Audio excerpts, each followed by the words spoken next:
الشيطان الرجيم. بسم الله الرحمن الرحيم. والتين والزيتون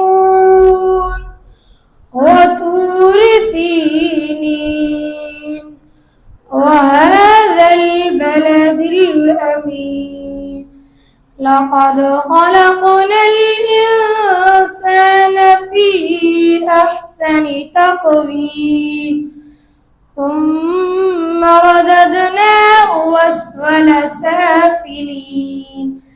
إن الذين آمنوا وعملوا الصالحات فلهم أجر غير ممنون. فما يكذبك بعد بالدين. أليس الله بأحسن